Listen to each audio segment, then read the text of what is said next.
Hi fam, welcome back to our new vlog. ನಮ್ಮನೆ vlogs. ಬನ್ನಿ ಕಡಾಯಿ ಪನ್ನೀರ್ ಹೇಗೆ ಮಾಡೋದು ನೋಡೋಣ. ಫಸ್ಟ್ ಒಂದು ಪ್ಯಾನ್ಗೆ 5-6 ಬ್ಯಾಡಗೆ ಮೆಣಸಿನ್ಕಾಯಿ, 1/2 ಟೀ ಸ್ಪೂನ್ ಸೋಂಪು, ಜೀರಿಗೆ, ಮೆಣಸು, ಧನಿಯಾ, ಚಕ್ಕೆ, ಲವಂಗ, ಏಲಕ್ಕಿ ಇಷ್ಟನ್ನು ಹಾಕ್ಕೊಂಡು ವಿತೌಟ್ ಆಯಿಲ್ ಹಾಕ್ಕೊಂಡಿರೋ ಫಸ್ಟು ಡ್ರೈ ರೋಸ್ಟ್ ಮಾಡ್ಕೊಳ್ಳೋಣ. ತುಂಬ ಡ್ರೈ ರೋಸ್ಟ್ ಏನು ಬೇಡ, ಸ್ವಲ್ಪ ಬಿಸಿ ಆದರೆ ಸಾಕು ಅದು. ನೆಕ್ಸ್ಟು ಅದೇ ಪ್ಯಾನ್ಗೆ ಸ್ವಲ್ಪ ಆಯಿಲ್ ಹಾಕ್ಕೊಂಡು 1-2 ಗೆಡ್ಡೆ ಬೆಳ್ಳುಳ್ಳಿ, ಸ್ವಲ್ಪ ಹಾಫ್ ಶುಂಠಿ, ಒಂದು ಈರುಳ್ಳಿ ಹಾಕ್ಕೊಂಡು ಸ್ವಲ್ಪ ಫ್ರೈ ಮಾಡಿಕೊಂಡು ಅದಕ್ಕೇ ಒಂದು 5-6 ಗೋಡಂಬಿ ಹಾಕ್ಕೊಂಡು ಫ್ರೈ ಮಾಡ್ಕೊಳ್ಳೋಣ. ಸ್ವಲ್ಪ ಫ್ರೈ ಆಗಲಿ. ನೆಕ್ಸ್ಟ್ ಅದಕ್ಕೆ 6-7 ಟೊಮೆಟೊ ಹಾಕ್ಕೊಳ್ಳೋಣ. ನಮ್ಮ ಮನೆಗಾದ್ರೆ ತುಂಬ ಜನ ಇದೆಲ್ಲ ಟೊಮೆಟೊ 6-7 ಬೇಕೇ ಬೇಕು. ನಿಮ್ಮ ಮನೆಗೆ ಹೆಂಗೆ ಬೇಕೋ ಅಷ್ಟು ನೋಡಿಕೊಂಡು ಮಾಡ್ಕೊಳ್ಳಿ. ಹಾಕ್ಕೊಂಡು ಸ್ವಲ್ಪ ಫ್ರೈ ಮಾಡ್ಕೊಳ್ಳೋಣ. ಬೇಗ ಫ್ರೈ ಆಗಬೇಕು, ಸಾಫ್ಟ್ ಆಗಬೇಕು ಟೊಮೆಟೊ ಅಂದರೆ ಸ್ವಲ್ಪ ಸಾಲ್ಟ್ ಹಾಕ್ಕೊಳ್ಳಿ, ಫ್ರೈ ಬೇಗ ಆಗುತ್ತೆ. ಮತ್ತು ಒಂದು ಜಾರ್ ತೊಗೊಂಡು ಆ ಜಾರ್ಗೆ ನಾವು ಆಗಲೇ ಏನು ಡ್ರೈ ರೋಸ್ಟ್ ಮಾಡಿದ್ವಲ್ಲ ಆ ಇಂಗ್ರೀಡಿಯೆಂಟ್ಸ್ಗಳನ್ನ ಹಾಕ್ಕೊಂಡು ಪೌಡರ್ ಮಾಡ್ಕೊಬೇಕು. ನೀರು ಹಾಕ್ಕೊಬಾರ್ದು, ಫಸ್ಟು ಪೌಡರ್ ಮಾಡ್ಕೊಳ್ಳೋಣ.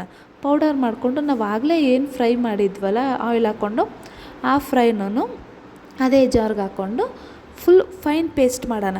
ಮಕ್ಕಳಿಗೆ ಪನ್ನೀರ್ ಅಂದರೆ ತುಂಬ ಇಷ್ಟ ಆಗುತ್ತಲ್ವ, ಅದಕ್ಕೇ ಸ್ವಲ್ಪ ಫೈನ್ ಪೇಸ್ಟ್ ಮಾಡಿಕೊಂಡ್ರೆ ತುಂಬ ಚೆನ್ನಾಗಿರುತ್ತೆ. ಬಾಯಿಗೆಲ್ಲ ಸಿಗೋಲ್ಲ ಅದು, ಫುಲ್ಲು ಪೇಸ್ಟ್ ಆಗಿರುತ್ತಲ್ಲ ಬಾಯಿಗೆ ಸಿಗೋಲ್ಲ ಅದು.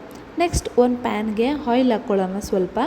ಒಂದು 2-3 ಟೇಬಲ್ ಸ್ಪೂನ್ಸ್ ಹಾಕೋ ಆಯಿಲು, ಸ್ವಲ್ಪ ಬೆಣ್ಣೆ ಹಾಕ್ಕೊಂಡು ಅದಕ್ಕೆ ಒಂದು ಈರುಳ್ಳಿ, 1 ಕ್ಯಾಪ್ಸಿಕಮ್ಮು ಹಾಕ್ಕೊಂಡು ಆಗಲೇ ನಾವೇನು ರುಬ್ಬಿಟ್ಕೊಂಡಿದ್ವಲ್ಲ ಆ ಪೇಸ್ಟನ್ನ ಹಾಕಿ, ಜಾಸ್ತಿ ನೀರು ಹಾಕೋದು ಬೇಡ, ಸ್ವಲ್ಪ ನೀರು ಹಾಕ್ಕೊಂಡ್ರೆ ಸಾಕು. ಅದಕ್ಕೆ ಸ್ವಲ್ಪ ನೀರು ಹಾಕ್ಕೊಂಡು ಅದನ್ನು ಮಿಕ್ಸ್ ಕೊಟ್ಟು ನೆಕ್ಸ್ಟು ಚಿಲ್ಲಿ ಪೌಡರು, ನಮಗೆ ಖಾರಕ್ಕೆ ಎಷ್ಟು ತಕ್ಕಂಗೆ ಬೇಕೋ ಅಷ್ಟು ಚಿಲ್ಲಿ ಪೌಡರು, ಸ್ವಲ್ಪ ಟರ್ಮರಿಕ್ಕು ಇಷ್ಟನ್ನು ಹಾಕ್ಕೊಂಡು ಮಿಕ್ಸ್ ಮಾಡಿ ಸ್ವಲ್ಪ ರುಚಿಗೆ ಎಷ್ಟು ಬೇಕೋ ಅಷ್ಟು ಉಪ್ಪು ಹಾಕ್ಕೊಂಡು ನೆಕ್ಸ್ಟ್ ಅದು ಸ್ವಲ್ಪ ಬರಲಿ.